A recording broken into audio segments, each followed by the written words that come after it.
दोस्तों, आज मैं जिस मूवी को एक्सप्लेन करूंगा उसका नाम बैगमैन है। कहानी की शुरुआत होते ही हम देखते हैं एमिली नाम की लड़की को, जो कि अपने फादर के साथ गेम खेल रही होती है कि तभी गेम खेलते हुए एमिली को अपने मरी हुई मदर की याद आ जाती है, जिसकी वजह से वो थोड़ी इमोशनल हो जाती है। इसी वजह से वो अपने फादर से कहती है कि हमें यहाँ से चलना चाहिए। तो उसकी बात सुन के उसके फादर समझ जाते हैं और कहते हैं कि अभी थोड़ी देर में चलते हैं, जिसके थोड़ी देर के बाद ही ये लोग वहाँ से निकलने वाले थे। और एमिली के फादर कुछ सामान भूल जाते हैं, इसलिए वो स्टेडियम में वापस जाते हैं। लेकिन बहुत देर हो जाने के बाद जब एमिली के फादर बाहर नहीं आते तो वो खुद ही स्टेडियम के अंदर जाती है। जहाँ जाकर वो देखती है तो उसके फादर जमीन पे पड़े होते हैं। अब ये देखने के बाद इससे पहले कि एमिली कुछ समझ पाती, उसके ऊपर मार्क्स वाला बंदा हमला कर देता है और उसे बड़ी ही बेरहमी से एक बैग में पैक कर लेता है। और दोस्तों, यही होता है इस मूवी का इंट्रो।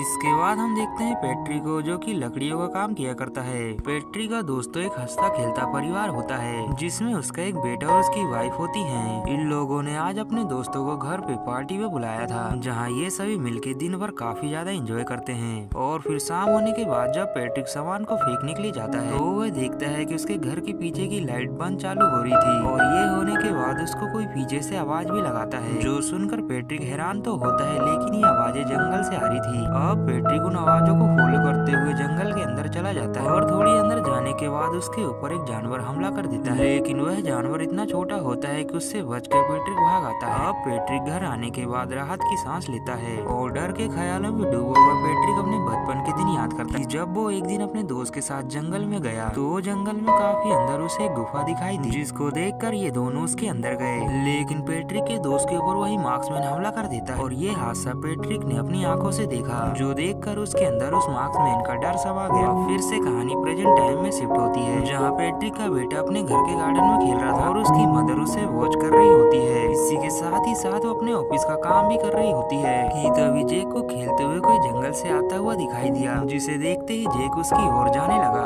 और जब तक जैक की मदर उसे देखती, जब तक जैक जंगल के अंदर चला गया था। और ये देखकर उसकी मदर भी जंगल के अंदर चली जाती है, तो उसे जैक जंगल के थोड़ी पास में ही मिल जाता है, जो कि एक बेहद ही डरावने पेड़ के पास बैठा था। अब शाम होने के बाद जब पैट्रिक घर आता है तो उसकी वाइफ उसे आज के इंसिडेंट के बारे में बताती है, जो सुनकर वो कहता है कि तुम्हें जैक का ख्याल रखना चाहिए। इसके बाद जैक जाके लैपटॉप में कुछ करने लगता है, तभी वो देखता है कि बैंक ने किसी वजह से उसके अकाउंट को ही ब्लॉक कर दिया, जो देखकर वो बेहद ही ज्यादा परेशान हो जाता है। लेकिन इसी बीच पैट्रिक की नजर अपने बेटे के रूम में पड़ती है, जहाँ वो देखता है कि वो किसी से बात कर रहा होता है। लेकिन जब पैट्रिक वहाँ पहुँचता है तो वहाँ कोई भी नहीं होता। ये देखकर वो जल्दी से खिड़की दरवाजों को बंद करने लगता है, पर तभी अचानक से उसकी खिड़की पे कोई पत्थर मारता है, जो देखकर पैट्रिक समझ जाता है कि कोई ना कोई उसके घर के बाहर है। जिसके बाद अपने हाथ में स्टिक लेके बाहर चला जाता है और चिल्ला के कहता है कि जो भी वहाँ छुपा है मेरे सामने आओ। पर दोस्तों, कोई भी बाहर नहीं आता। अब इस हादसे के बाद पैट्रिक अपने घर पुलिस वालों को बुलाता है, जहाँ पुलिस वाले उसके घर के चारों तरफ तलाशी लेते हैं। तो वो पुलिस वालों को पैट्रिक की छत पे कई सारे लकड़ियों के टुकड़े मिलते हैं, जो देखकर वो हैरान हो जाते हैं। और घर के अंदर जाते ही पैट्रिक को एक उल्लू मिलता है, जो कि लकड़ी से बना था, जिसे देखने के बाद पैट्रिक जाके अपने कचरे में देखता है और फिर वह आके अपने बिस्तर पे लेट जाता है। लेकिन पैट्रिक को नींद नहीं आ रही थी, इसीलिए वो अपने घर के खिड़की दरवाजों को चेक करने के लिए जाता है। वह देखता है कि उसके घर के बाहर कोई खड़ा है, जिसका पीछा करते हुए वो स्टोर रूम में चला जाता है, जहाँ जाकर वो देखता है तो कोई कुर्सी पे बैठा था, जिसे देखकर पैट्रिक जब उसकी ओर जाता है तो एक बेहद ही खतरनाक डॉल थी, जिसे पैट्रिक तुरंत ही फेंक देता है। और इसके बाद वो देखता है कि उस डॉल के सर पे उसके बचपन की टोपी रखी है, जो देखकर वो पूरी तरह से हैरान हो जाता है